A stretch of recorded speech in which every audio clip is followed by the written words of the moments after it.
वैष्णव दर्शन में एक बहुत अच्छी बात आई, महानुभाव, शायद ही कोई स्त्री इतना अच्छा सोच सके। जैन दर्शन में थोड़ा सा आधी बात है, उसमें 2 पॉइंट दूंगा। जैन दर्शन और वैष्णव दर्शन में दोनों में जो एक मिलता है वो बताता हूं। रामचंद्र जी को वनवास हुआ था, सीता को नहीं। सीता साथ में गई थी कि नहीं? राम के ने सूखा खाया, उसने खाया, राम ने दुख उठाया, उसने उठाया। लेकिन जब विदेही को वनवास हुआ तो क्या रामचंद्र जी साथ में गए? अब तो कम से कम सीता को उलाहना देना चाहिए कि जिनके लिए मैंने 14 वर्ष साथ दिया उनको साथ देना चाहिए। नहीं किया। उज्ज्वल रविशरण महाराज जब विदेही को भेजने, 2 अर्थ मिलते हैं, लक्ष्मण भी भेजने गया और कृतांत वक्र सेनापति था। और जब अंत में जाकर के बताते हैं कि तुम्हें तीर्थ वंदना के लिए नहीं लाया गया, इस तरीके से अयोध्या नरेश राम ने आपको वनवास में छोड़ने के लिए कहा गया। थोड़ी स्तब्ध हुई, लेकिन उलाहना नहीं दिया। पूछा गया समाचार क्या देना अयोध्या को, दूसरे होती तो भस्म कर देती, पता नहीं क्या क्या कोसती। ऐसी नारी किसको मिल जाती है? कोसा नहीं उसने, क्या जवाब दिया?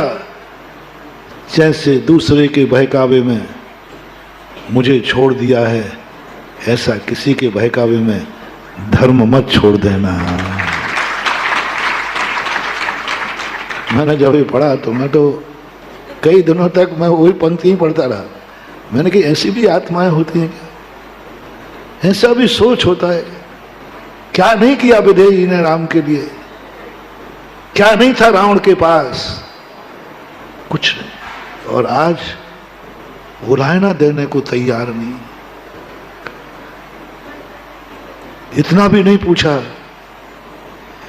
कि मुझे हमारा दोष क्या है, इतना भी नहीं कहा कि मेरी गलती क्या है।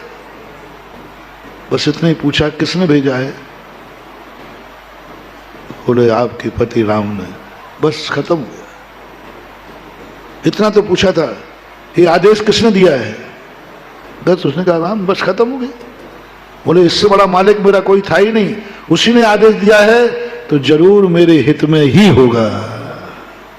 एक बार भी पूरा जितने साल तक वो वनवास में रही, उस पीरियड का जो भी चित्रण ऋषि मनुष्यों ने किया, मैंने सभी रामायण में से उसको खास तौर से पढ़ा। कहीं तो कोसेगी, कहीं तो बददुआ देगी, कहीं तो कहेगी हे राम, तुम कहते थे कि मैं तुम्हें चाहता हूं, तुम महलों में बैठे हो, मेरी क्या हालत हो रही। पर एक बार मन में भी एक छोटी सी भी रेखा, न जैन दर्शन में न वैष्णव दर्शन में, रामचरितमानस में भी नहीं, वाल्मीकि रामायण में भी नहीं, अध्यात्म रामायण में नहीं, पद्म पुराण में नहीं, बौद्धों के यहां नहीं, किसी के यहां नहीं है। मैंने क्या बात है? संसारी गृहस्थ है, थोड़ा तो परिणाम आ सकता है। सबसे बड़ी बात, और अब भी वैष्णव दर्शन में, जैन दर्शन में नहीं है। अंत में जब रामचंद्र जी अग्नि परीक्षा की चर्चा करते हैं, उसके मन में कोई गिलानी भाव नहीं आया। और जब अग्नि परीक्षा में सफल होने के बाद रामचंद्र जी कहते हैं कि अब मैं इनको महारानी पद पर स्वीकार करता हूं, तो सीता कहती नहीं, जब जिंदगी वनवास में निकल गई, अब राजरानी बन के क्या करूंगी? और मेरे कारण से आपको भी बार बार दुख उठाना पड़ते है। पृथ्वी फटती है, वैष्णव दर्शन के अनुसार पृथ्वी में समाती है विदेही, और अंत की इच्छा ये कहती है, सुनना मानवा, किस दशा में थी? अंत में सीता कहती है, जब जब मैं नारी बनूं तो मेरे पति आप जैसे राम बने। मैंने तो पागल हो गई है, पागल हो गई है।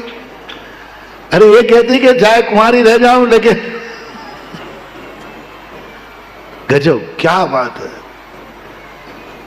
क्यों ऐसा हुआ रामचंद्र जी को, ऐसा इतना कष्ट देने के बाद भी वो जन्म जन्म का संबंध बांधने को तैयार है? कुछ नहीं मान पाओ।